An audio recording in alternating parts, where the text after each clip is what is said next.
الحمدللہ والسلام علی رسول اللہ وبعد۔ آج کا جو چیپٹر ہے یہ چیپٹر 130 ہے الفوائد میں۔ اس میں ابن قیم رحمۃ اللہ علیہ ایوب علیہ السلام کے متعلق جو آیت ہے قرآن شریف میں جو کہ سورہ انبیاء کی آیت نمبر 83 ہے وہ کوٹ کر رہے ہیں، اس کے بعد اس کے فوائد لکھ رہے ہیں۔ بہت کام کے فوائد ہیں۔ دیکھیے آپ قرآن شریف میں اللہ تعالیٰ نے جہاں پہ ایوب علیہ السلام کا بتایا، آپ کو معلوم ہے کہ وہ ان کا صبر جو تھا وہ ضرب المثل کمال کا صبر تھا۔ تو ان کو جو ڈیزیز ہوا تھا وہ سر سے پیر تک تھا، اور ایسا ڈیزیز تھا کہ پورے قبیلے والوں نے ان کو چھوڑ دیا تھا۔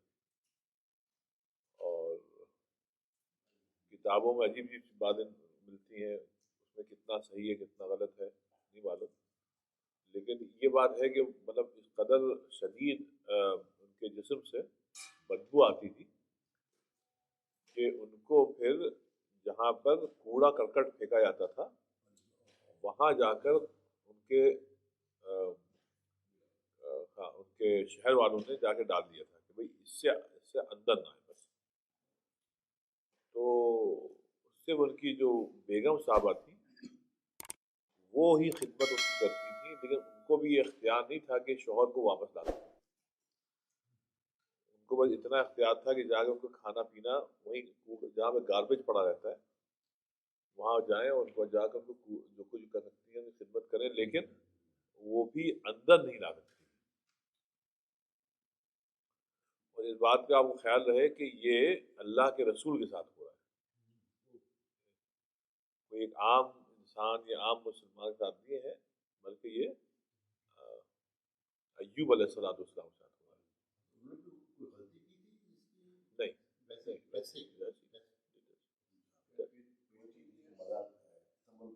نہیں ایوب علیہ السلام یعنی پروفٹ، یہ تو ابو ایوب انصاری ہیں۔ ہم یہ جو ہے یہ اللہ کے رسول کے پیغمبر جی، وہی ہم کہ مختلف روایتیں آتی ہیں، پتہ نہیں کتنا صحیح ہے اس میں۔ تو اچھے بھی بہت، تو اس میں ایوب علیہ السلام کا صبر جو ہے صبر وہ مطلب ضرب المثل بن گیا صبر ایوبی۔ سب کچھ ہوا لیکن شکوہ نہیں کیا۔ اچھا اس میں ایک بات خیال ہے کہ جسم کی جو اذیتیں ہیں تکلیفیں ہیں وہ تو انسان برداشت کر لیتا ہے کسی حد تک، لیکن جو لوگوں کے ٹانٹس ہوتے ہیں وہ دل کو چھلنی کر دیتے ہیں۔ اسی لیے اللہ نے فرمایا ٹانٹنگ سے کہا بچو، ویل لکل ہمزۃ لمزہ۔ یہ ہمزہ لمزہ جو ہے نا یہ ٹانٹنگ ہے کہ آپ اسی کہتے ہیں بات کرو صاف کرو سیدھی کرو، یہ انڈائریکٹلی یا ڈائریکٹلی ٹانٹ مت کرو۔ طنز کہتے ہیں، طنز کرنا، بھائی جو بات کرنا ہے صاف کرو۔ تو اب لوگ جب گزرتے تھے ایوب علیہ السلام، اچھا یہ وہی ہے جو کلیم کرتے تھے اللہ کا رسول ہے، دیکھو ان کی حالت دیکھو، کوئی جھوٹا کہتا تھا، کوئی کچھ کا، سوچیے اللہ کا رسول گاربیج کے قریب پڑا ہوا ہے، پورے جسم سے بدبو آ رہی ہے۔ تو یہ سب باتیں ہیں۔ اب اور پھر ان کو شفا کیسے ملی؟ شفا کیسے ملی؟ ہاں فرشتے تو آیا لیکن ملی کیسے؟ پاؤں مارا نا۔ یہ سورہ صاد میں اللہ سامنے جب اللہ نے کہا بس اب آزمائش ہو گئی تو اللہ نے فرمایا وخذ بیدک ضغثا فاضرب به ولا تحنث انا وجدناه صابرا۔ دیکھیے جو طریقہ ہوا وہ یہ ہوا کہ اللہ نے کہا بھائی اپنا پیر جو ہے وہ زمین پہ مارو، اور جیسی انہیں مارا پانی نکل آیا۔ اچھا بس آپ اس میں غسل کر لیں، اسی پانی سے آپ غسل کر لیں، پورے جسم میں غسل کر دیے۔ یہ جو ہے یہ آب شفا ہے۔ یہ شفا دینے والا پانی ہے، بس 2 منٹ میں وہ بالکل صحت مند ہو گئے جیسے کوئی مرض تھا ہی نہیں. آپ بیگا مائی کہنے لگے آپ تو بڑے ہینڈسم لگ رہے ہیں. یہ کیا ہو گیا بھائی؟ تو بہرحال وہ پانی جو نکلا تو اس میں انہوں نے غسل کیا. اب پھر اس میں ہوا، پھر اللہ تعالیٰ نے سورہ سعد میں جب یہ بتایا کہ بھائی انہوں نے غسل کیا اور شفا ہو گئی. جب شفا ہوگی تو اللہ تعالیٰ فرما رہا ہے کیا ہے کہ نعم العبد انہ کان صابرا، انا وجدناہ صابرا. بھائی میں نے تو ان کو بہت صبر کرنے والا پایا. اب یہاں سرٹیفکیٹ مل گیا، ڈگری مل گئی. پھر فرمایا نعم العبد. نعم کہتے میں کیا ہی خوب بندہ ہے، کیا ہی خوب بندہ ہے، زبردست بندہ ہے. اب اللہ کہہ رہا ہے کیا میرا بندہ ہے. انہ اواب، ہر حالت میں اس نے ہم سے تعلق جو ہے استوار رکھا، مطلب بالکل پکا تعلق رکھا، شکوہ نہیں ہونے دیا. اب اس میں بہت سی باتیں ہیں لیکن بہرحال اس کو چھوڑیے، انشاءاللہ کبھی کریں. اب یہاں بھی یہ جو آیت ہے ایوب علیہ السلام کے، اس کو دیکھیے. فرمایا وہ ایوب، اور ایوب کو یاد کرو، اذ نادى ربہ، کہ اس بیماری کے حالت میں وہ دعا کرتا تھا. نادا اپنے رب کو پکارتا تھا، مطلب دعا کرتا تھا. اور کیا دعا کرتے تھے؟ کہتے کہ انی مسنی الضر، کہ مجھ کو بہت تکلیف پہنچی ہے، لیکن وانت ارحم الراحمین، اور آپ جو ہیں اللہ تعالیٰ آپ سب سے زیادہ رحم کرنے والے ہیں. پھر دیکھیں وہ ایوب اذ نادى ربہ، اور یاد کرو ایوب کو کہ جب اس نے اپنے رب کو آواز دی، مطلب دعا کرتے تھے کہ انی مسنی الضر، کہ مجھ کو مرض تکلیف لاحق ہو گئی ہے. مرض تکلیف جو بھی کہہ رہے ہیں، در مطلب تکلیف، مرض تکلیف لاحق ہو گئی ہے. وہ انت ارحم الراحمین، اور آپ رحم کرنے والوں میں سب سے زیادہ رحم کرنے والے ہیں. اب کہہ رہے ہیں ابن قیم دیکھو نبیوں کی دعاؤں پہ غور کرو. جمع فی حالت دعا بین حقیقت التوحید و اظہار الفقر والفاقہ الی ربی. دیکھو اتنی چھوٹی سی دعا کیا ہے؟ انی مسنی الضر وانت ارحم الراحمین، یہ دعا ہے. کہ دیکھو اس دعا میں کتنی بلاغت ہے، کتنی گہرائی ہے. چھوٹی دعا ہے لیکن کمال کی اس میں گہرائی ہے. کہہ رہے دیکھو اس میں توحید اور اپنا فقر، اپنی حاجت، دونوں کو انہوں نے اتنی سے اس میں جمع کر دیا، دعا میں جمع کر دیا. اور یہ بتا دیا کہ جو شفا ہوگی وہ صرف اللہ کی طرف سے ہوگی. یہ توحید ہے. اور شفا کے لیے ہر آدمی کو اللہ کی حاجت ہے، شفا دینے والا اللہ ہی ہے. اور وجود طعم المحبہ فی المتملق لہ. اور دوسری یہ ہوا کہ دیکھو اب دیکھیں یہ بات ہے بہت سمجھنے کی. وہ یہ ہے کہتے ہیں کہ دیکھو یہ جو مرض ہوا ایوب علیہ السلام کو، اس میں کیا ہوا کہ اس میں مطلب مرض کے دوران جو مناجات ایوب علیہ السلام نے کیے،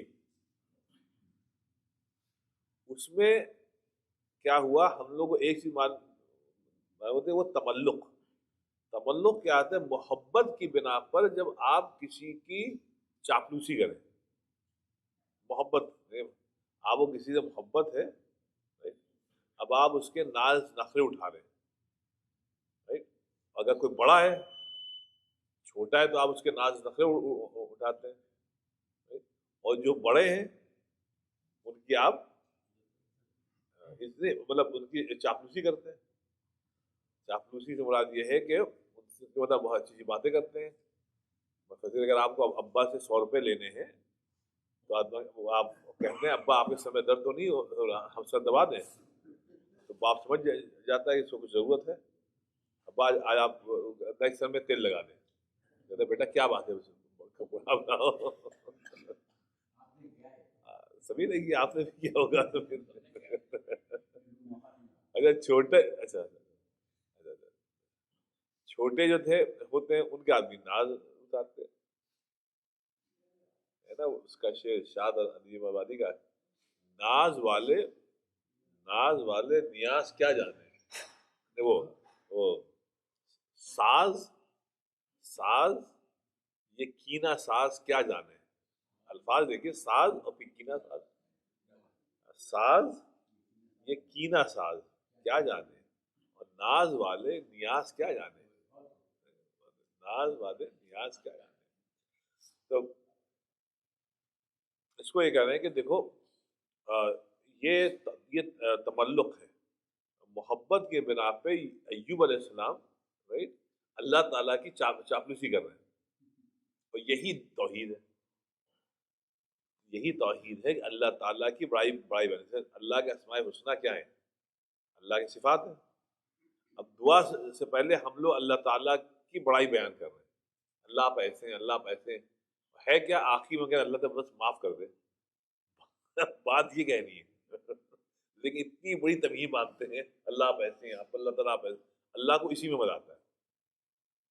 اللہ کہہ رہے بس ہماری بڑائی بیان کرو. اب دیکھیں نا صرف الحمدللہ رب العالمین الرحمن الرحیم مالک یوم الدین ایاک نعبد، کہنا کیا ہے؟ اللہ تعالیٰ اہدنا الصراط المستقیم، یہ کہنا ہے. کہہ رہے ہیں اللہ ہم کو سیدھا راستہ دکھا دے. لیکن اللہ میں نے کہا میاں دیکھو ہم ایسے تو دکھاتے نہیں، پہلے ہماری بڑائی بیان کرو. تو اللہ میں نے بتا دیا کہ اپنے جو مانگنا ہے نا وہاں تک آنے سے پہلے پہلے آپ ہماری بڑائی بیان کریے. یہ کیا ہے کہ آپ نے سیدھا کہہ دیا اللہ میاں اہدنا الصراط المستقیم. ہم ایسے ہم کو یہ پسند نہیں ہے، پہلے ہماری بڑائی بیان کریے. اس کو کہتے ہیں تملق. عربی میں کہتے ہیں تملق، اردو میں کہتے ہیں مطلب چاپلوسی. کوئی اچھا لفظ تو نہیں ہے، میں تب سے سوچ رہا ہوں کوئی اور لفظ ہو. تملق، تامیم لام قاف، ہاں خوشامد ہو سکتا ہے، یہ اچھا خوشامد ہو سکتا ہے. ہاں خوشامد ہو سکتا ہے. ہاں خوشامد سے یا خوشامد کریں بڑوں سے. نہیں نہیں جو نہیں وہ یہ کوئی اچھا نہیں ہے. جیسے یہ خوشامد صحیح ہے، بخاص بڑوں کے لیے بڑوں کی خوشامد کرنا یہ صحیح ہے. ٹھیک شکریہ. تو یہ جو خوشامد ہے یہ جو ہے نا کرنا یہ اللہ کو پسند ہے. اب یہاں پہ ایوب علیہ السلام تو کہہ رہے ہیں کہ دیکھیے اللہ تعالیٰ انی مسنی الضر، اللہ تعالیٰ ہم کو یہ بز لائق ہو گیا اور آپ تو بہت رحم کرنے والے ہیں. وانت ارحم الراحمین. تو یہ ہے خوشامد کرنا. اس میں کہہ رہے ہیں کہ یہ خوشامد کی صفت تب پیدا ہوتی ہے جب محبت ہو. جب اللہ سے محبت نہیں ہوگی تو جی جی شکایت نہ کریں. اسی کو کہہ رہے ہیں خوشامد کہہ رہے ہیں. اور خوشامد کہہ رہے ہیں وہ انت ارحم الراحمین، اللہ تعالیٰ آپ سب سے زیادہ رحم کرنے والے ہیں. تو یہاں پر وہ کہہ رہے ہیں آپ کو معلوم ہے کہ آپ ہم کو شفا دیں گے لیکن آپ سب سے زیادہ ارحم الراحمین ہیں. تو یہ کہہ رہے ہیں کہ یہ جو ہے یہ محبت کی بنا پر. خوشامد جو ہے وہ محبت کی بنا پر. اگر محبت نہیں ہوگی تو پھر آدمی رائٹ اوے کمپلین کرتا ہے. تو یہ والاقرار له بصفت الرحمہ. اور دیکھیے انہوں نے ایوب علیہ السلام نے کہا وہ انت ارحم الراحمین، آپ سب سے زیادہ رحم کرنے والوں میں سے رحم. یہاں اقرار ہے اللہ تعالیٰ کی صفت رحمت سے. حالانکہ اس حالت میں مطلب ابھی مرض اپنے بالکل شباب پہ، لیکن صاحب اقرار ہو رہا ہے صفت رحمت کا، صفت رحمت کا. وانت ارحم الراحمین والتوسل الیہ بصفاتی سبحانہ. اور ہم کو یہ بھی معلوم ہوا کہ جب اللہ تعالیٰ دعا کریں تو وسیلہ پکڑیں، وسیلہ پکڑیں اللہ تعالیٰ کی صفات کا، وسیلہ پکڑیں اللہ تعالیٰ کی صفات کا. اللہ تعالیٰ آپ ایسے ہیں، اللہ تعالیٰ آپ ایسے ہیں، آپ اتنے بڑے ہیں. اب یہ جو ہے آپ صفات کا وہ وسیلہ، مطلب آپ وسیلہ پکڑیں جو اللہ تعالیٰ کی صفات ہے ان کا. صفات جو اللہ کی صفات ہے نا، تو آپ کہ اللہ آپ اتنے اچھے، اللہ تعالیٰ ارحم الراحمین ہیں، آپ غفور الرحیم ہیں، تو یہ آپ یہ وسیلہ پکڑ رہے ہیں، اللہ تعالیٰ کی صفات وسیلہ پکڑ رہے ہیں. کسی کا اسماء الحسنہ جو ہے. اور پھر یہ بھی جی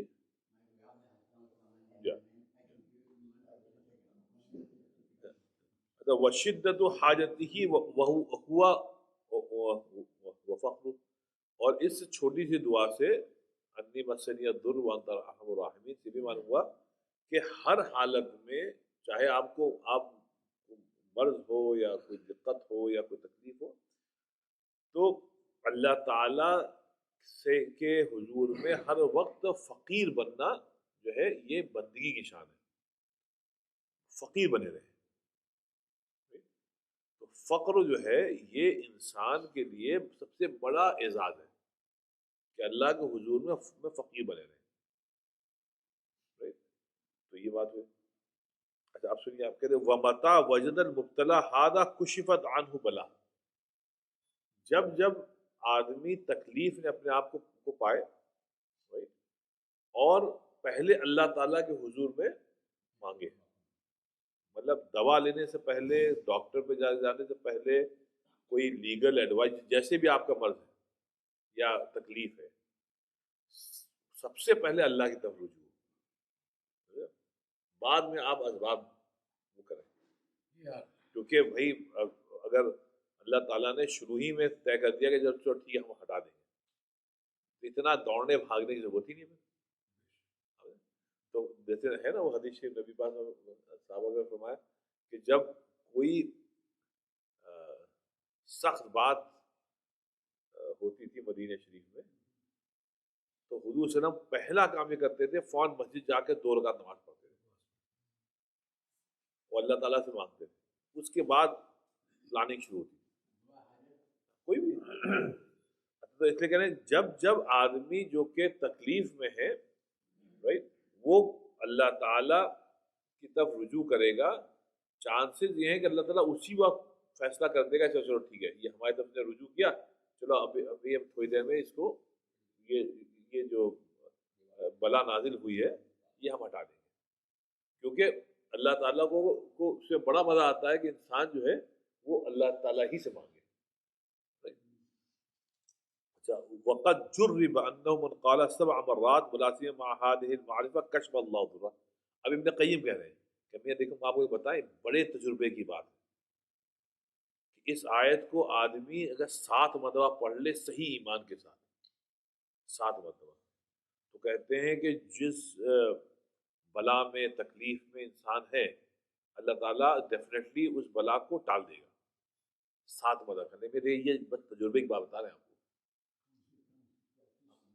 یہی ہے سب پوری 83 بس انی ہے کیا، انی مسنی الضر وانت ارحم الراحمین. 7 مرتبہ دیکھیں پورے ایمان کے ساتھ، بات ہوتی ایمان. ورنہ آپ کمپیوٹر بھی پڑھتا اس سے کچھ تھوڑی کیا، کمپیوٹر کا فائدہ تھوڑی کیا ہوتا ہے، کمپیوٹر کا ایمان نہیں ہے. اگر ہم بھی طوطے کی طرح پڑھیں گے تو فائدہ نہیں ہوتا. ایمان پورا ہے کہ بھائی اللہ ہی تعالیٰ کرے گا اور یہ نبی کی دعا ہے. تو 7 مرتبہ پڑھ لیجئے پورے ایمان کے ساتھ. 83 تو انی مسنی الضر، یہاں پڑھیے گا انی مسنی الضر وانت ارحم الراحمین، انی مسنی الضر وانت انی مسنی الضر وانت. تو انشاءاللہ، لیکن وہ کہہ رہے ہیں یہ شرط ہے ایمان کہ اللہ تعالیٰ کی صفات پر پورا ایمان ہو، قرآن شریف کی دعا پر پورا ایمان ہو، تب اللہ تعالیٰ کو. تو یہ ہے انی مسنی الضر وانت ارحم الراحمین. ٹھیک ہے، یہ ہے اگین سورہ انبیاء آیت نمبر 83. تو اس سے معلوم یہ ہوا کہ جو دعائیں نبیوں نے مانگی تھی نا وہ فل آف معرفت ہوتی ہیں. جس کو جتنی گہرائی ہے پھر اسی کے اعتبار سے مانگے گا. یونس علیہ السلام کا جی لا الہ الا انت سبحانک انی کنت من الظالمین. تو ایسی یہ ہے. تو میں پھر سے کہنا ابن قیم میں وقت جربا مطلب بڑے تجربے کی بات ہے بھائی. من قالها 7 مرات, جس نے اس کو 7 مرتبہ پڑھا. ولا سیما مع هذه المعرفہ, ضروری یہ ہے کہ اس میں اس کے بندے کے دل میں اللہ کی معرفت ہو. معرفت یہ ہے کہ یقین ہو کہ کرنے والی ذات اللہ کی ہے بھائی. تو کیا کشف اللہ ضرہ, اللہ تعالیٰ اس کی جو تکلیف ہے, جو دقت میں ہے, جو ایک آزمائش میں ہے, اللہ تعالیٰ اس کو ٹال دے گا, ہٹا دے گا. انی مسنی الضر وانت ارحم الراحمین, اس کو یاد ہے. تو ابھی بھی آپ یاد کرتے بیٹھے بیٹھے انی مسنی الضر, 3 الفاظ ہیں, انی مسنی الضر, بس باقی تو آپ معلوم وانت ارحم الراحمین, یہ تو معلوم ہے نا وانت ارحم الراحمین. انی مسنی الضر وانت ارحم الراحمین, انی مسنی الضر وانت ارحم الراحمین ہو گیا. لیکن اب اس پہ یقین لانا ہے. بات ہوتی ہے یقین کی. آپ یقین کے ساتھ پڑھیں گے انشاءاللہ اللہ تعالیٰ وہ کرے گا. ایک چیز اور جلدی سے بتا دیجیے. ہاں وہ بھی اچھا ہے, یہ وہ بھی ہے جی. پھر بتا انی مسنی الضر کہ اے اللہ ہم کو ایک تکلیف پہنچ گئی ہے. در کے تکلیف ہے, آزمائش ہے, تو کلیمٹی ہے. تو در کہتے ہیں مسا یا مسو مطلب پہنچنا, چھو گئی مطلب پہنچ گئی ہے. یہ ہم کو پہنچی ہے, مطلب ہم اس در میں مبتلا ہیں. بس وانت ارحم الراحمین. اب یہ نہیں کہہ رہے اللہ تعالیٰ آپ ہٹا دیں, دیکھیے یہ نہیں کہہ رہے آپ ہٹا دیں. اب یہ ہو رہا ہے وانت ارحم الراحمین. اللہ تعالیٰ آپ تو رحم کرنے والوں میں سے ہیں. مطلب بات آپ سمجھ ہی گئے ہوں گے, بات آپ سمجھ ہی گئے ہوں گے. تو پہلے جانتے ہیں. دیکھیے ماں کیسے, ہمارے چھوٹا بھائی ہے نا خالد میں جو آئے تھے نا, ان کی بات بتایا کر, ہم ہماری بہن آئی تو لوگ باتیں کر رہے تھے, چھوٹے تھے تو ان کا ایک ضد تھی, گھر میں جو پکا ہے وہ نہیں کھائیں گے, گھر میں جو پکا ہے وہ نہیں کھائیں گے, کچھ اور کھائیں گے. اور ہمارے امی کے یہ لاڈلے تھے. اب دیکھیے وہ انت ارحم الراحمین سے کیسے یاد آیا, وہ بس آ کے یہ کہتے ہیں امی ہم کھانا نہیں کھائیں گے. یہ نہیں کہتے تھے امی کچھ اور بنا دیجیے, ہم کھانا نہیں کھائیں گے. اس کا مطلب یہ ہوتا تھا امی اب آپ کچھ اور بنائیے. وہ آئیں گے دیکھیں کیا ہے, قورمہ, یہ ہم نہیں کھائیں گے. یہ کیا ہے, ابا یہ کہتے ہیں امی سے بس اس کو بھوکے سو جانے دو, کیا بات, جو کھانا جو بنائے گھر میں وہی کھائے گا. تو یہ چپ چاپ جا کے چلے, تو بیچاری ماں اٹھتی نہیں, جا کے بناتی تھی. وہ یہ نہیں کہتا اما بنائے, بعد میں کہتا امی ہم نے تو کچھ کھائی نہیں, ہم نے یہ تھوڑی کہ آپ بنائیں گے, آپ خود ہی بنا دیتی ہیں. اور یہ محبت کی بات ہوتی ہے, ماں ہوتی ہے. اب اللہ تعالیٰ ماں سے 99 ٹائم زیادہ رحم کرنے والا ہے. اب یہاں پہ ایوب علیہ السلام نے یہ نہیں کہا کہ اللہ تعالیٰ ہٹا دیجیے, وہ کہ انی مسنی الضر, اور پھر کیا انت ارحم الراحمین. باقی تو آپ سب جانتے ہی ہیں, آپ تو رحم کرنے والے, آپ نے کیا کہ آپ کو تو معلوم نہیں ہے. بس ہم یہ ہم بتا رہے تھے کہ یہ تکلیف ہم ہیں, باقی تو آپ جب معلوم ہی. تو اس میں جو ہے یہ دعا جو ہے یقین کے ساتھ پڑھیں گے. جب جلدی سے ایک چیز اور, میں 2 ہفتے سے سوچ رہا ہوں, یہ ایک چھوٹا سا سینٹینس پڑھنے کے لیے, وہ ٹائم زیادہ ہو جاتا ہے. بس یہاں پہ ایک ہے, یہ نماز کے سلسلے میں سب ایک ہے, بڑی عمدہ بات کہی ہے, تو بس اس کو شائع کرتے ہیں. ابن قیم کہتے ہیں للعبد, توجہ دیجیے گا, کہتے ہیں للعبد, ہر بندے کے لیے 2 لمحات جو ہیں وہ فیصلہ کن ہیں. 2 لمحات جو ہیں وہ فیصلہ کن ہیں. للعبد بین ید اللہ موقفان, ہر انسان کے لیے 2 لمحات فیصلہ کن ہیں, اور یہ دونوں کا, ان دونوں کا تعلق اس کے رب سے, رب اپنے معبود کے ساتھ. سنیے اب یہ 2 لمحات کون سے ہیں؟ موقف بین یدیہ فی الصلاۃ, ایک وہ لمحہ ہے جب یہ بندہ اپنے رب کے حضور میں کھڑا ہوتا ہے نماز میں. اور دوسرا وہ موقف بین یدیہ یوم لقائی، اور دوسرا لمحہ وہ ہوگا جب یہ کھڑا ہوگا اپنے اپنے رب کے سامنے قیامت کے روز. کہتے یہ دو لمحات فیصلہ کن ہیں. ایک تو جب وہ کھڑا ہوتا ہے نماز میں، اور دوسرا جب وہ کھڑا ہوا قیامت میں. کہنے لگے تمام باتیں جو ہیں یہ ان دو لمحوں میں سمٹ آئی ہیں. تو اب وہ فرمانے جب یہ دونوں لمحات فیصلہ کن ہیں تو کہنے دیکھو فمن قام بحق الموقف الاول ہون علیہ الموقف الآخر. کہنے جس نے پہلے لمحے کا حق ادا کیا اس کے لیے دوسرا لمحہ جب آئے گا وہ بہت آسان کر دیا جائے گا. ہون علیہ موقف الآخر، تو اس پہ اس کے بعد جو ہے جو دوسرا لمحہ ہے نا وہ بہت آسان کر دیا جائے گا. مطلب نماز جس نے صحیح پڑھ لی انشاءاللہ تو اس کے ساتھ اس کے لیے پھر یہ ہوگا دوسرا موقف جو ہے وہ بہت آسان ہو جائے گا. اس لیے بھائی یہ جو نماز کی پاور یہ ہے. اب بھائی بس اس میں سمجھ لیجیے کہ نماز وہ ہے جو قبول ہو جائے ورنہ بیکار. اللہ نے نماز کی قبولیت کے کچھ شرائط کر دی ہیں، لکھ دی ہیں، اور وہ پورے کر لیے جائیں تو پھر خیر. اس میں یہ ہے کہ اللہ تعالیٰ قبول کرتا ہے نماز رائٹ جب کیا ہوتا ہے، ایک تو ٹھیک سے پڑھی جائے اور دوسرے نماز کے باہر کی زندگی اچھی ہو. اگر انسان کے نماز کے باہر کی زندگی اچھی نہیں ہے تو بھائی پھر نماز قبول نہیں ہوگی.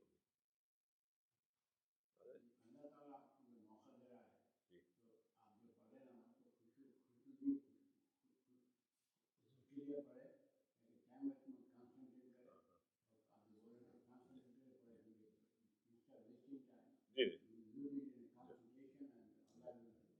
تو اس لیے بھائی نماز کے باہر کی جو زندگی ہے اس کے لیے کیا گیا ہے کہ وہ جب صحیح ہوگی تو پھر نماز قابل قبول ہوگی. اچھا پھر فرمایا ومن استحان بهذا الموقف لم یوفی حقہ. کہنے جس نے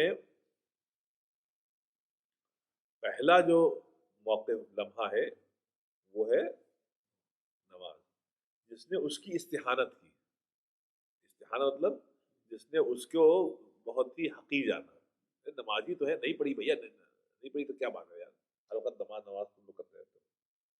تو کہ جس نے اس کی استحانت کی نماز کی ولم یوفی حقہ، اور اس نے نماز کا حق ادا نہیں کیا، شدد علیہ ذلک الموقف، تو جو دوسرا موقف ہے وہ اس کے لیے بہت سخت کر دیا جائے گا، بہت سخت ہے. اور اس کو ابن قیم فرما رہے ہیں دیکھو اس بات کو اللہ تعالیٰ نے قرآن شریف میں صاف فرما دیا وَمِنَ اللَّيْلِ فَاسْجُدْ لَهُ وَسَبِّحْهُ لَيْلًا طَوِيلًا إِنَّ هَؤُلَاءِ يُحِبُّونَ الْعَاجِلَةَ وَيَذَرُونَ وَرَاءَهُمْ يَوْمًا ثَقِيلًا. اللہ فرمایا دیکھو رات میں یعنی تہجد میں اٹھا کرو تاکہ تمہارے مزاج بن جائے فرض نمازوں کے اہتمام کا. تو اس میں جو آدمی رات کو اٹھے گا تو اس کے لیے سمجھیے فجر کی نماز اور باقی چاروں نمازیں جو ہیں اس کا اہتمام وہ کتنا کرے گا. جو آدمی بستر چھوڑ کے رات کو تنہائی میں اندھیرے میں اٹھ رہا ہے جبکہ اس کو معلوم ہے پوری دنیا سو رہی ہے تو وَمِنَ اللَّيْلِ، اور دیکھو رات کے کچھ حصے میں اٹھ جایا کرو. اور موقف یعنی نماز کی استحانت ہو رہی ہے تو آخرت کا جو وقت ہے وہ صاحب. اچھا اس پہ ایک اور بھی آیت ہے نا کہ وہ سورہ قلم کی جو لوگ نماز نہیں پڑھتے کیا ہے صاحب، وَيَدْعَوْنَ إِلَى السُّجُودِ فَلَا يَسْتَطِيعُونَ، اللہ تعالیٰ ان کو بلائے گا قیامت کے دن کی طرف، ان کو کیا، سب کو بلائے گا، سبھی کو بلائے گا قیامت کے دن، اور لگائے گا سب سے کہ چلیے سب لوگ سجدہ کریے. تو انشاءاللہ جو نمازی ہیں وہ تو سب سجدے میں آرام سے چلے آئیں گے، اور جو نمازی نہیں ہے اللہ تعالیٰ ان کی جو بیک ہے نا ان کو لکڑی کی طرح کر دے گا، ان کو اکڑ جائے گی نا، اکڑ جاتی ہے، تو لگے لا یستطیعون، یہ کر ہی نہیں پائیں گے سجدہ. کیوں؟ کیونکہ انہوں نے اس دنیا میں اس کو سجدے کو حقیر جانا. آخرت میں اللہ تعالیٰ کا جا اب ہم آپ کو کرنا ہی نہیں دیں گے. تو یہ ایک چھوٹا سا چیپٹر ہے لیکن یہ بڑا اہم چیپٹر ہے کہ اس پہ آپ دیکھیں نماز کی. میں پھر کہتا ہوں 2 لمحات ہیں انسان کے، ایک لمحہ دنیا میں، ایک آخرت میں. دنیا کا لمحہ کیا ہے؟ نماز. آخرت کا لمحہ کیا ہے؟ جب اللہ تعالیٰ آپ کو بلائے گا پیشی کے لیے، تو وہ جو ہے وہ دیکھیں، وہ پیشی کا جو لمحہ ہے وہ آسان ہو جائے گا انشاءاللہ اگر نماز دنیا میں پابندی سے ادا کی گئی ہے. اور آخری بات یہ ہے کہ نماز کی قبولیت کب ہوتی ہے؟ جب نماز کے باہر کی جو زندگی ہے وہ صحیح گزاری، کسی کو تکلیف نہ دیں، کسی کے پیسے نہ مانے. تو آئے اے حقیقت منتظر کبھی نظر آ لباس مجاز میں، اے حقیقت منتظر کبھی نظر آ لباس مجاز میں، کہ ہزاروں سجدے تڑپ رہے ہیں میری جبین نیاز میں، کہ ہزاروں سجدے تڑپ رہے ہیں. میں جو سر بسجدہ ہوا کبھی تو زمین سے آنے لگی یہ صدا، میں جو سر بسجدہ ہوا کبھی تو زمین سے آنے لگی یہ صدا، کہ تیرا دل تو ہے صنم آشنا تجھے کیا ملے گا نماز میں، تیرا دل تو ہے صنم آشنا تجھے کیا ملے گا نماز میں. تو جی آشنا جاننے والا، جان پہچان. اس میں یہ بات معلوم ہوئی کہ جب تک دل صنم آشنا ہے تو آپ خانہ کعبہ میں بھی نماز پڑھیے کچھ فائدہ نہیں. دل کو صنم آشنا نہیں ہونا چاہیے، دل کو اللہ سے آشنا ہونا چاہیے. اور اس لیے ضروری یہ ہے کہ نماز کے باہر جو معاملات ہیں ان کا صحیح ہونا ضروری ہے. اب اس لیے وہ حدیث شریف یاد کر لیے، حضور نے مثال کے طور پہ ایک آدمی نے کسی کا پیسہ اگر غصب کیا ہے، چاہے وہ ایک چادر ہی کیوں نہ ہو، وہ آدمی سب سے اچھی موت ہی کیوں نہ بنے، یعنی ہے شہید کی، وہ بھی جو ہے جنت میں داخل نہیں ہوگا. ایک اور حدیث شریف کا ہے مفہوم یہ کہ جس نے کسی کی زمین ماری، زمین ایک مثال ہے، زمین ماری یا تو وہ جنت میں نہیں جائے گا. یتیموں کے ساتھ اس کا مطلب یہ ہوا کہ نماز کے باہر کے معاملات صحیح ہوں تب آپ جو ہے یہاں پر آ کر ہو دیں گے. ابھی دیکھیں میں آپ کہا ہے نا ان فی ذلک لآیۃ لقوم یتفکرون، جو ہے نا کہ روزمرہ کی جو حالات ہیں، جو تجربات ہم لوگ کے ہوتے ہیں، اگر اس سے تم اس میں غور کیا کرو. ابھی ہم لوگ گئے تھے ڈی ایم وی آفس کسی کام سے، تمام کاغذات صحیح تھے، سب اس نے انکار کر دیا. اس نے کیوں انکار کر دیا؟ انہوں نے اس کا کر دیا کہ ایک بہت چھوٹی سی چیز تھی جو نہیں لائے تھے، تو اس نے کہا جب تک وہ نہیں لائیں گے آپ تب تک تو ہم نے بعد میں اگر لیا ہے مطلب بہت کیا نہیں تھا، ہمارا سسٹم اس کو ایکسیپٹ نہیں کرے گا، سسٹم ایکسیپٹ نہیں کرے گا. اب میں سوچ رہا ہوں کہ صاحب سسٹم ایکسیپٹ نہیں کرے گا، اگر کہ وہ بہت چھوٹی کر آپ وہ لے آئیے تو سسٹم میں آپ فیڈ کرتے ہیں، خود بخود ہمارا سسٹم بتا دے گا کہ ہاں اٹس اوکے، گرین لائٹ آ جائے گی، ہم آپ کو ایشو کر دیں گے ٹائم. اب ہم آپ اس پہ سوچیں کہ اللہ کا بھی ایک سسٹم ہے کہ چاہے آپ جتنی اچھی نمازیں لے کے آئیے، اللہ کہے گا نہیں سسٹم ایکسیپٹ نہیں کر رہا ہے. وہ کیا کیوں ہے؟ کیونکہ بھائی یہ آپ نے کسی کا حق مارا ہے. اس آدمی کو جتنے بڑے کراؤڈ میں ڈھونیے آپ اس سے معافی مانگیے، اس نے معاف کر دیا تو پھر اب آپ آئیے، اب ہمارا سسٹم ایکسیپٹ کر لے گا، اب ہم آپ کو جنت کا پروانہ ہم دے دیں گے، چلے آئیے. نہیں جب تک وہ ملے گا نہیں نا یہ سسٹم ہمارا ایکسیپٹ نہیں کرے گا.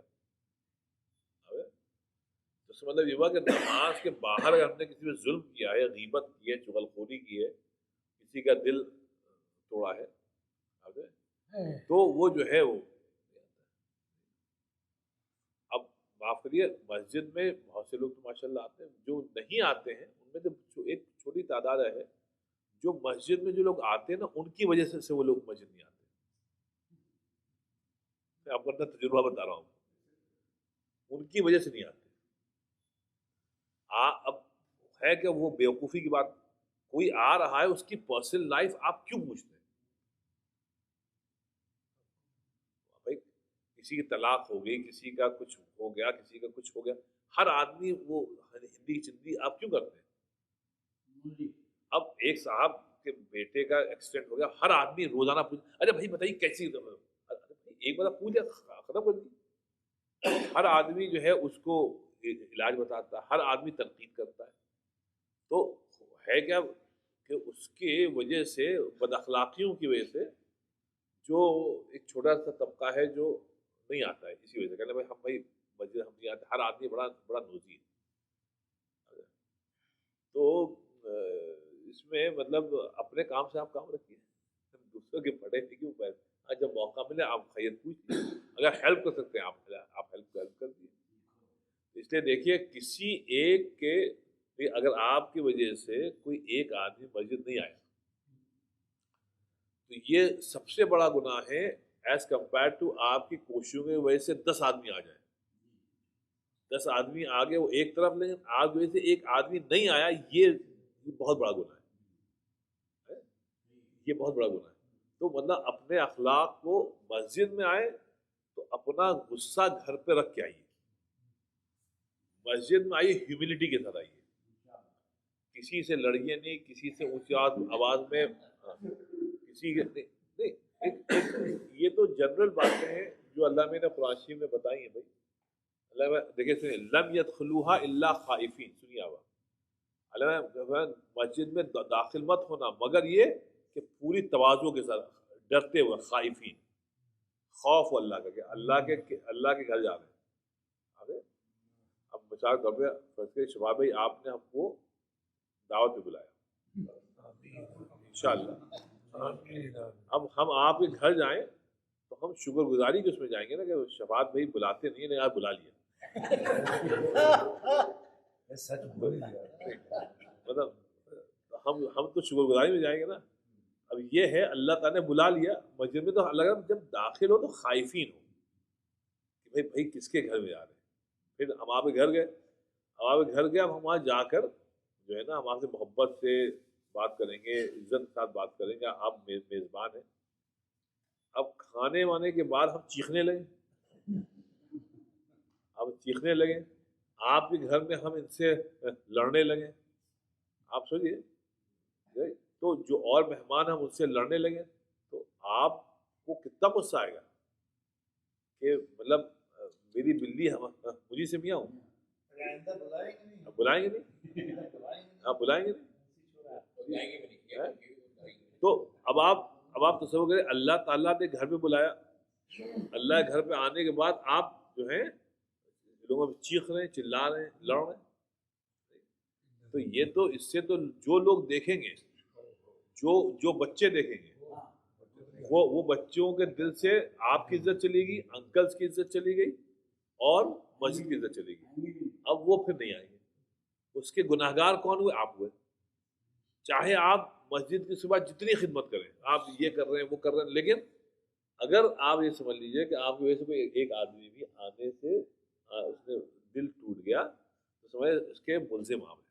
اس کے بعد چاہے جتنے اچھے اعمال کریں وہ اس کو وہ نہیں کر سکتے. اس لیے کہ خائفین خائفین یہ تھا میں نے کہا آئیے اب جلدی سے اس پہ آ جائیے تھوڑا سا مدارج السالکین. تو اگر آپ کو یاد ہو کہ ایاک نعبد و ایاک نستعین میں ایک جو مقام آتا ہے فقر کا، ہم لوگ فقر کے اوپر فقر کا چیپٹر پڑھ رہے ہیں، ٹھیک ہے نا؟ فقر کے مطلب وہ یہ ہوتا ہے، ظفر اللہ صاحب کیا تھی؟ فقر، جی، فقیر بننا اور اپنی حاجت بیان کرنا۔ اللہ تعالیٰ ہماری ضرورت ہے، اللہ تعالیٰ ہماری ضرورت ہے، اس کو کہتے ہیں فقر۔ تو اب یہاں پر ابن قیم رحمۃ اللہ علیہ بعض باتیں فقر کے متعلق لکھ رہے ہیں، یہ کہہ رہے ہیں ہم نے کہاں تک پڑھا یہ تھا، اچھا، وہ حقیقت الفقر، اور فقر کی حقیقت یہ ہے، وہ کمال ہو، اور حقیقت میں کا کمال یہ ہے کہ ایک مرتبہ ایک اللہ والے سے پوچھا گیا متى یستحق الفقیر اسم الفقیر، پوچھا گیا کہ یہ بتائیے کب کسی آدمی کو فقیر کہا جا سکتا ہے؟ تو نے فرمایا اذا لم يبق علیہ اذا لم يبق علیہ بقیۃ من، اور کہنے لگا جب اس آدمی کے پاس کہنے کو کچھ نہ ہو، کچھ نہ ہو، بھائی یہ کیسے ہو سکتا ہے؟ کہنے اذا قال فقال اذا كان له فليس له واذا لم يكن فهو له، کہتے ہیں وہ یہ کہیں کہ جب اس آدمی کے پاس کچھ نہ رہے، کچھ بھی نہ رہے، تو سمجھیے وہ فقیر ہے۔ اس کا مطلب کیا ہوا کہ ہم آپ، یہ پیسے کی بات نہیں ہو رہی ہے، پیسے میں سمجھیے، یہاں کہہ رہے ہیں کہ جب آپ اپنے اعمال کو دیکھیں اور آپ یہ سمجھیں کہ ہمارے پاس کچھ ہے ہی نہیں کہ جو اللہ کے حضور میں لے کے جائیں، کوئی عمل ایسا ہماری زندگی میں ہے ہی نہیں کہ جس کو مطلب ہم یہ کہیں کہ یہ عمل ایسا ہوا ہے کہ اس میں واقعی میں بندگی کا حق ادا ہوا ہے، تو ایسا کوئی عمل ہمارے نامہ اعمال میں دکھتا ہی نہیں، جب ہے ہی نہیں تو ہم سب فقیر ہیں۔ اب آپ سوچیے، ہم آپ سوچیں کب کسی ایک عمل کو ہم لوگ اپنی پوری زندگی میں دیکھ کے کہیں کہ ہاں بھائی یہ عمل جو ہے یہ ایسا ہے کہ صاحب اس سے تو بس اللہ تعالیٰ ہم کو دے دے گا جنت۔ دیکھیے جنت کی امید رکھنا ایک بات ہے اور حق جتانا دوسری بات ہے۔ جنت مانگتے رہے تو ہم لوگ فقیروں کی طرح مانگ رہے ہیں اللہ تعالیٰ سے، جہاں آپ نے کہا کہ صاحب یہ میرا حق ہے، تو یہاں پہ یہ غلط ہے۔ میں چمن میں چاہے جہاں رہوں، میں چمن میں چاہے جہاں رہوں، میرا حق ہے فصل بہار پر، تو ایسا نہیں ہوگا نا، کسی کو حق نہیں ہے۔ کبھی کبھی کبھی شاخ کبھی کیا تھا وہ چمن شاخ، کبھی چمن شاخ گل پر، کبھی لالو گل سال پر، میں چمن میں چاہے جہاں رہوں، میرا حق ہے فصل بہار پر۔ نہیں یہ اپنا جگر اچھا پھر یہ فرماتے ہیں کہ اچھا اب یہ کہہ رہے ہیں وحاد الفقر الذی لا تنافی حجت والاملاک، کہ لیں دیکھیے فقیر کا جو ہے لفظ جو ہے یہ منافی نہیں ہے پیسے روپیے سے، مطلب فقیر جو ہے بہت امیر ہو سکتا ہے اللہ کے حضور میں، مطلب ایک ہم کہتے ہیں ہم تو فقیر ہیں، تو آپ ملینر ہو سکتے ہیں پیسے کے دباؤ سے، لیکن اللہ کے حضور میں آپ فقیر ہی ہیں۔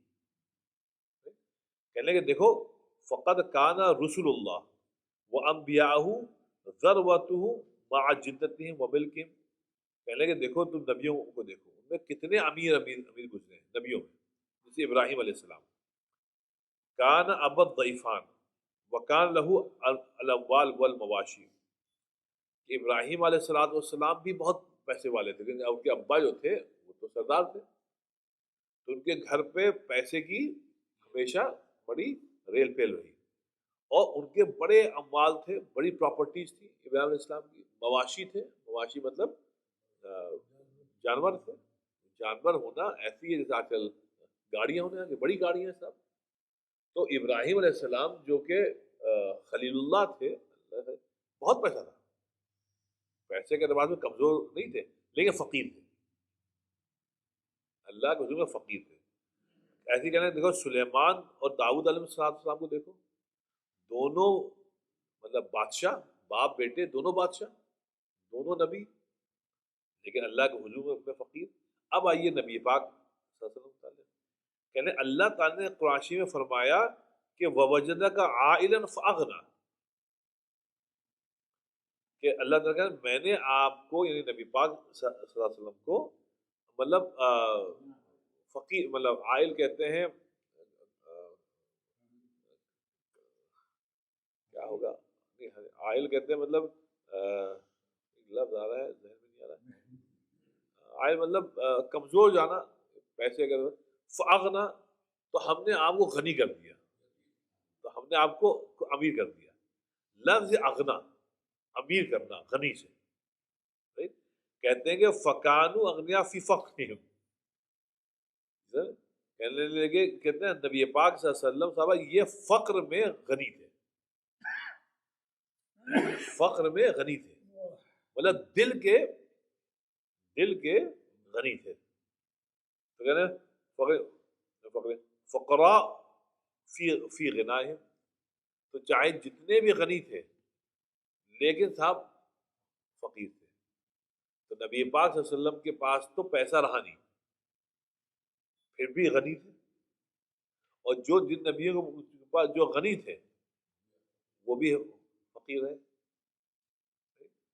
مطلب یہ ہوا فقر جو ہوتا ہے صاحب وہ دل میں ہوتا ہے، فقر جو ہوتا ہے وہ دل میں ہوتا ہے. الغنا غنا النفس، جو کچھ ہے سب وہ دل کا ہے، جو جیب میں ہے نا اس کا تعلق فقر سے نہیں، یہ تو بس جیب میں رہے. اب جیب چاہے جتنی موٹی ہوتی جائے، دل موٹا نہ ہو، دل میں وہی ٹینڈرنیس رہے، سافٹنیس رہے، وہی تواضع رہے، وہی اللہ تعالی فقر ہے، چاہے جیب چاہے جتنی موٹی ہوتی رہے. اب دیکھیے حضور صلی اللہ علیہ وسلم کے دو داماد، ایک علی اور ایک عثمان. علی سب سے غریب ترین اور عثمان سب سے امیر ترین، دونوں داماد،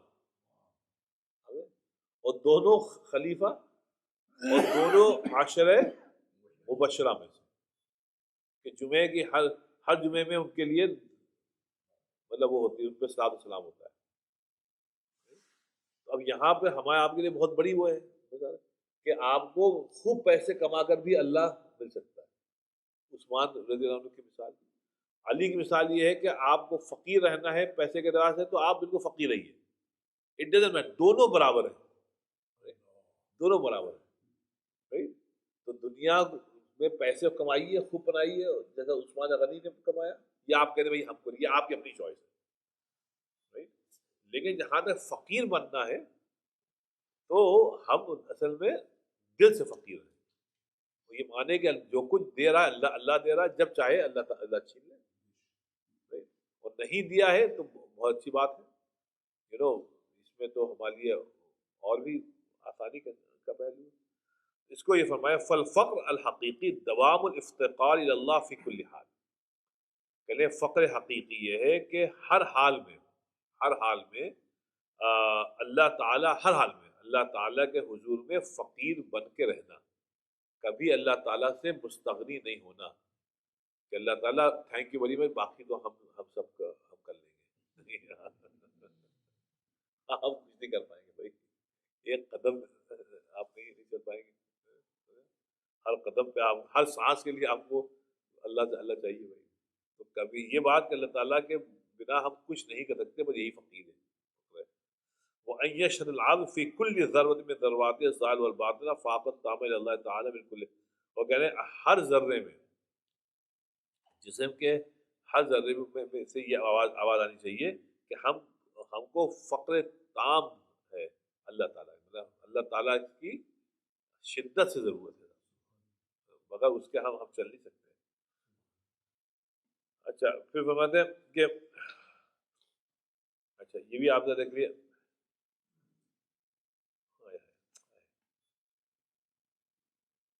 دیکھیے یہ جو اقوال ہیں اللہ والوں کے بھی خوب ہے. اب دیکھیے ایک یہاں پہ فرما رہے ہیں قیل ارکان الفقر، ایک بزرگ نے فرمایا کہ دیکھو یہ جو فقر ہے نا، اب ایک بزرگ کا قول ہے، کہتے ہیں جو فقر ہے اس کو ہم نے جتنا غور کیا تو معلوم یہ ہوا کہ فقیر، صحیح فقیر بننے کے لیے 4 چیزوں کی ضرورت ہوتی ہے. کہتے ہیں ایک تو ہے علم ہونا چاہیے، اللہ کا علم ہو، یہ علم اس کو یسوس ہو، یسوس مطلب یہ ہے اس کو نئی نئی باتیں سجھائے گا. دوسرے کیا ہے، وَوَرْعٌ يَحْجِزُهُ، اور دوسرا یہ ہے کہ صاحب اس میں تقویٰ ہو. تیسری کیا ہے، یقین ہو. چوتھا کیا ہے کہ اللہ کے نام کا، کہ اللہ کے نام سے ایک انسیت پیدا ہو جائے. کہنے کہ جب یہ ہوتا ہے تو صاحب پھر فقر ہوتا ہے، فقیر بنتا ہے انسان. ایک جگہ فرمایا کہ اذا لم یرا لنفسی غیر الوقت الذی ہوا فیہ. سہل ابن عبداللہ سے پوچھا گیا یہ بتائیے کہ فقیر کو کبھی دنیا میں راحت بھی ملے گی، ہمیشہ فقیر ہی رہے گا؟ تو انہوں نے فرمایا ہاں. کہا گیا کہنے ہاں اذا لم یرا لنفسی غیر الوقت الذی ہوا فیہ. کہنے ہاں اگر وہ زندگی میں کبھی کوئی ایسا وقت اس کو مل جائے، لمحہ مل جائے جس میں وہ یہ کہے کہ بس یہ کام تو ہم خود کر لیں گے، یہ کام ہم خود کر لیں گے، تو پھر اس وقت وہ اس کو فقیر بننے کی ضرورت نہیں ہے. تو آپ یہ بتائیے کون سا کا کام ہے جو آپ کہیں یہ ہم خود کر لیں گے؟ ہاں نہیں، کوئی ہے ہی نہیں. میں ایک عجیب سے بدی سی مثال ہے لیکن حقیقت ہے، وہ یہ باتھ روم آپ جاتے ہیں،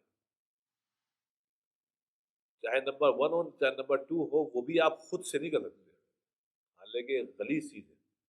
اس کا بھی صحیح طریقے سے ادا ہو جانا، اس کام کا بھی ادا ہوتا ہے، یہ بہت بڑی اللہ کا کرم ہے.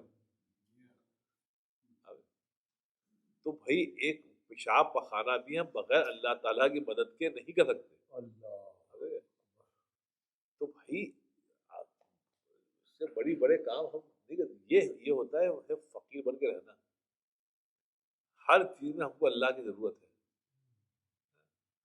کہتے ہیں وہ ہے نا اس کا شعر ہے کہ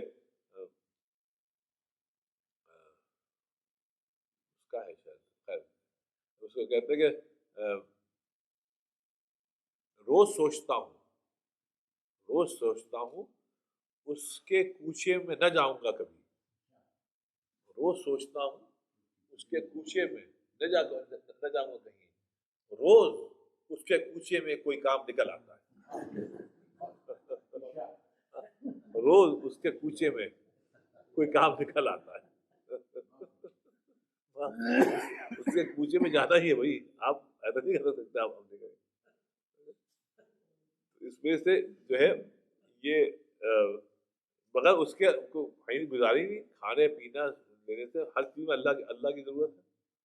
تو اس میں کہا فقیر نہیں بننا. چاہے ایک لمحہ دیکھ لو جس میں تم کو اللہ کی ضرورت نہ ہو، بس اس لمحے میں تم بادشاہ ہو، پھر فقیر نہیں ہو ہی نہیں سکتا. تو جو فقر ہے اللہ تعالیٰ، جو احتیاج ہے، جو حاجت ہے بھائی، وہ تو مستقل تھا، وہ مستقل ہے. اور یہی صاحب کمال ہے انسان کا، مرتے دم تک اللہ تعالیٰ. ایک بات آپ کو اور بتا دیں، کل جمعے بھی میں نے کہا تھا کہ میں نے کہا نا انسان کا فیوچر موت ہے. اب سب موت جو ہے، بات یہ ہے کہ کیا تھا اس کا شعر سنایا تھا اس کا، موت سے کٹتا نہیں سلسلہ قید حیات.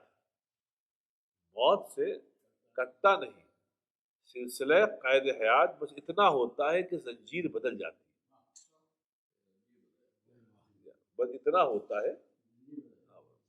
موت سے کٹتا نہیں سلسلہ قید حیات. یہ جو سلسلہ سمجھے، یہ جو زنجیر ہوتی ہے نا، اگر اس کو کہتے ہیں قید، ایک طرف قید زندگی بند ہے اس زنجیر میں، اور دوسری طرف موت. تو کہتے ہیں موت سے کٹتا نہیں، سلسلے قید حیات بس اتنا ہوتا ہے کہ زنجیر بدل جاتی ہے۔ اب ہوتا کیا ہے کہ موت سے صرف اتنا ہوا کہ بدن ختم ہو گیا،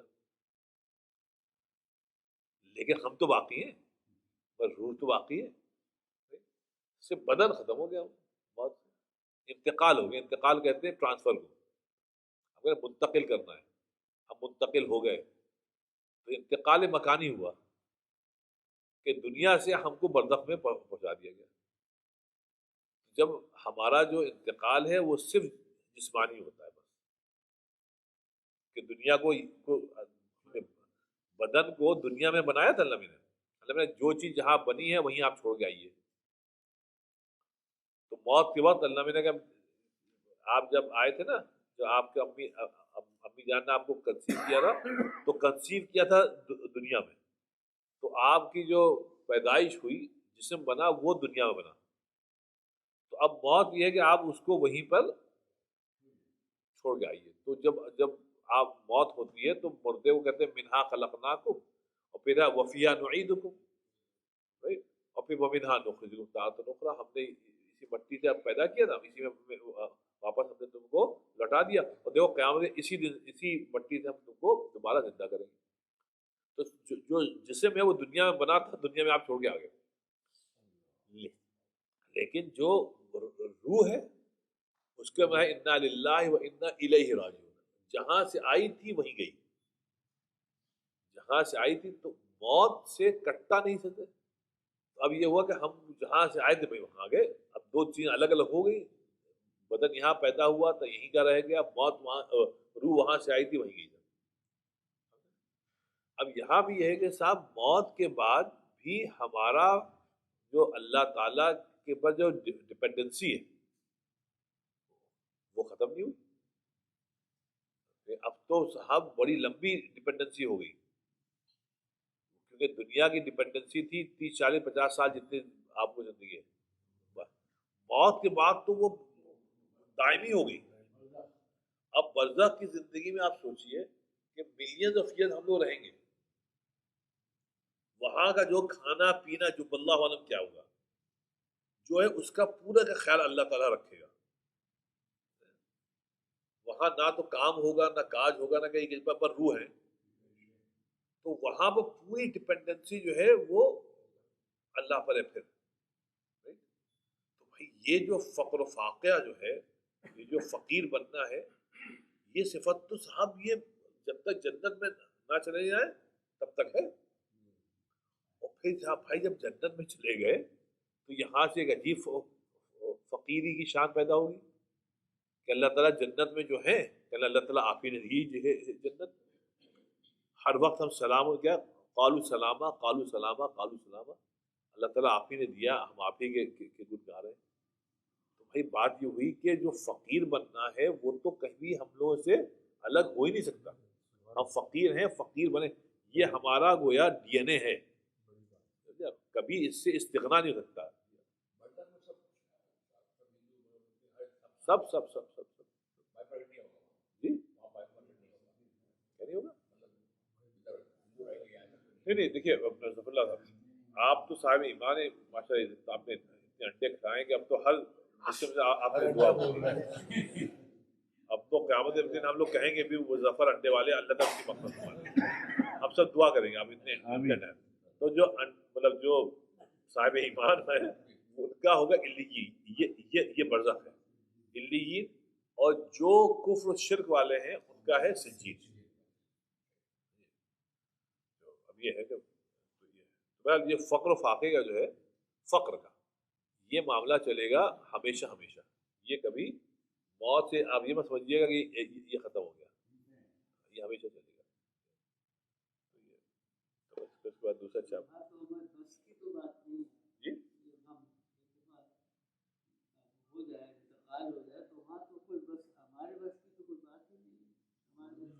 جی جی جی بالکل بالکل آپ صحیح، کوئی بس نہیں، جو کچھ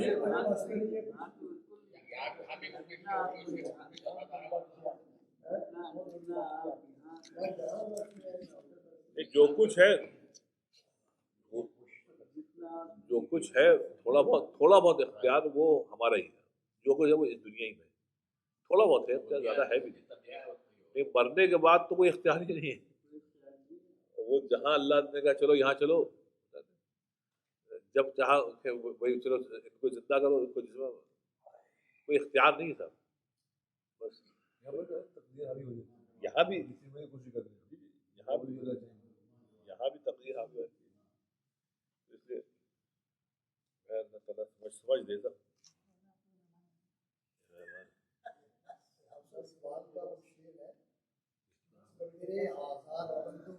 تیرے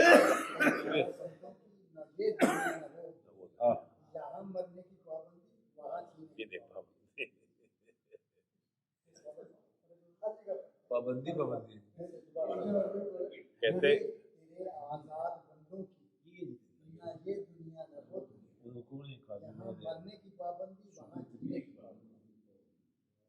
کپڑے بھی دیتے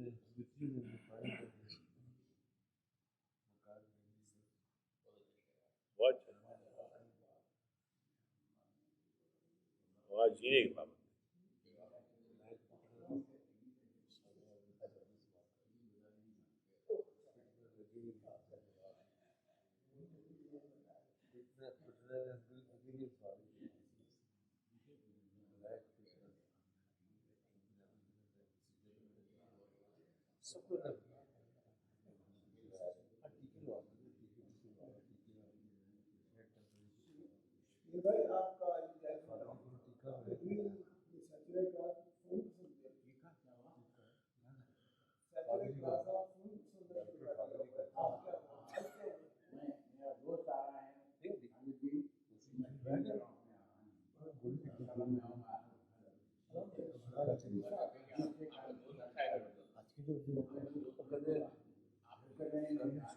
اچھا صاحب دیکھیے ایک آپ کے یہاں ہمارے ایک شاعر گزرے اقبال عظیم، یہ تھے تو ہمارے یو پی کے، لیکن پاکستان چلے گئے تھے، وہیں انتقال ہوا۔ آپ کے یہاں بہت بڑے شاعر تھے پاکستان کے، بہت ہی مطلب قابل، ان کی بہت سی اشعار نعتیں بھی ہیں، اور کمال کے شاعر تھے، غزل کہتے تھے لیکن نعتیں بھی جو انہوں نے لکھی تو کمال کیا۔ قاری وحید قاسمی نے ان کی بہت سی نعتیں گائے ہی ہیں اور بہت اچھی گائی ہیں، آپ کو یاد ہوگا، لیکن چونکہ اس وقت ہر وقت ماشاء اللہ سیرت النبی کا بیان ہو رہا ہے اور کافی، تو اس کے ایک یہ ہے نعت جو واقعی میں بہت پیاری نعت ہے، تو ہم نے کہا اس کو پڑھ لیتے ہیں، آپ لوگوں کو سب یاد ہوگی یہ نعت، لیکن پھر سے پڑھتے ہیں۔ دیکھیے اقبال عظیم مرحوم کہتے ہیں فاصلوں کو الفاظ دیکھیے کتنے عمدہ واقعی میں، فاصلوں کو تکلف ہم سے، فاصلوں کو تکلف ہم سے اگر، فاصلوں کو تکلف ہم سے اگر، ہم بھی بے بس نہیں، بے سہارا نہیں، فاصلوں کو تکلف ہے اگر ہم بھی بے بس نہیں، بے سہارا نہیں، خود انہی کو پکاریں گے ہم دور سے، راستے میں اگر پاؤں تھک جائیں گے۔ اب سنیے، آپ کہتے ہیں ہم، سنیے اس کو سنیے، کہتے ہیں ہم مدینے میں تنہا نکل جائیں گے، یہ محبت کی بات ہے، وہاں کی گلیوں کی بات ہے، ہم مدینے میں تنہا نکل جائیں گے اور گلیوں میں قصدن بھٹک جائیں گے، قصدن، ہم مدینے میں تنہا نکل جائیں گے اور گلیوں میں قصدن بھٹک جائیں گے، ہم وہاں جا کر واپس نہیں آئیں گے، ہم وہاں جا کر واپس نہیں آئیں گے، ڈھونڈتے ڈھونڈتے لوگ تھک جائیں گے، ہم مدینے میں تنہا نکل جائیں گے اور گلیوں میں قصدن بھٹک جائیں گے، ہم وہاں جا کر واپس نہیں آئیں گے، ڈھونڈتے ڈھونڈتے لوگ تھک جائیں گے۔ اب سنیے شیخ صاحب، یہ دیکھیے کتنا عمدہ منظر کشی ہے، جیسے ہی سبز گنبد نظر آئے گا، جیسے ہی سبز گنبد نظر آئے گا بندگی کا قرینہ بدل جائے گا. جیسے ہی سبز گنبد نظر آئے گا بندگی کا قرینہ بدل جائے گا. ارے سر جھکانے کی فرصت ملے گی کسے؟ خود ہی پلکوں سے سجدے ٹپک جائیں گے. سر جھکانے کی فرصت ملے گی کسے؟ خود ہی پلکوں سے سجدے ٹپک جائیں گے. جیسے ہی سبز گنبد نظر آئے گا بندگی کا قرینہ بدل جائے گا. سر جھکانے کی فرصت ملے گی کسے؟ خود ہی پلکوں سے سجدے ٹپک جائیں گے. پھر کہتے ہیں نام آقا کا جہاں لیا جائے گا، نام آقا کا جہاں بھی لیا جائے گا، ذکر ان کا جہاں بھی کیا جائے گا، نور ہی نور سینوں میں بھر جائے گا، ساری محفل میں جلوے لپک جائیں گے. ساری نام آقا کا جہاں بھی لیا جائے گا، ذکر ان کا جہاں بھی کیا جائے گا، ارے نور ہی نور سینوں میں بھر جائے گا، ساری محفل میں جلوے لپک جائیں گے.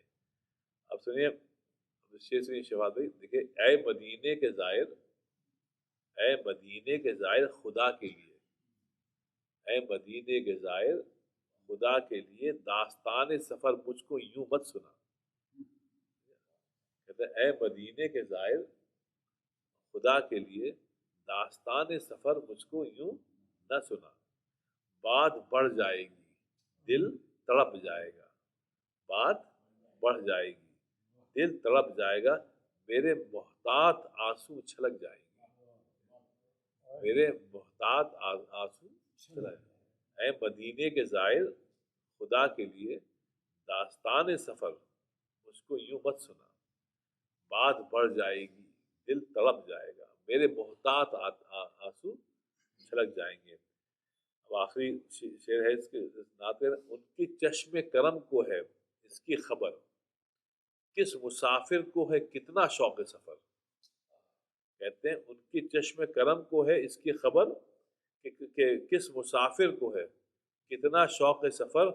ہم کو اقبال جب بھی اجازت ملی ہم بھی آقا کے دربار تک جائیں گے، ہم بھی آقا کے دربار تک جائیں گے. یہ بڑی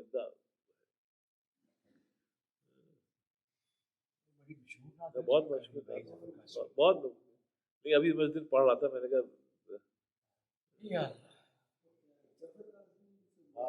اقبال جی جی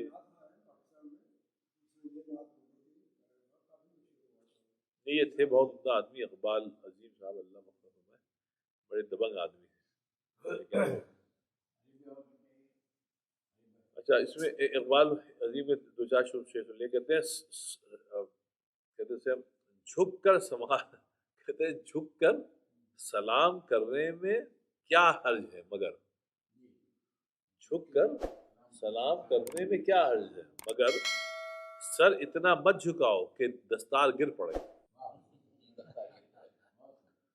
سر اتنا مت جھکاؤ کہ دستار کہتے ہیں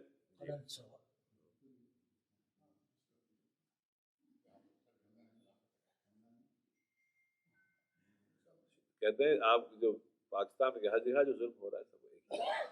کہتے ہیں قاتل نے کس صفائی سے دھوئی ہے آستین، قاتل نے کس صفائی سے دھوئی ہے آستین، اس کو خبر نہیں کہ لہو بولتا بھی ہے. قاتل نے کس صفائی سے دھوئی ہے آستین، اس کو خبر نہیں کہ لہو بولتا بھی ہے.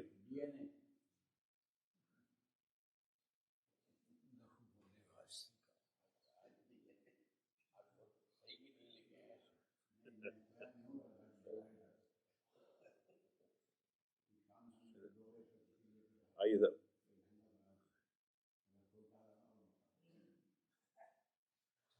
کہتے سفر پہ نکلے ہیں ہم پورے اہتمام کے ساتھ، سفر پہ نکلے ہیں ہم پورے اہتمام کے ساتھ، ہم اپنے گھر سے کفن ساتھ لے کے آئے ہیں، ہم اپنے گھر سے کفن، یہ ایسی اشعار کہیں پڑھیے گا ان پر، کافی اچھی بات ہے۔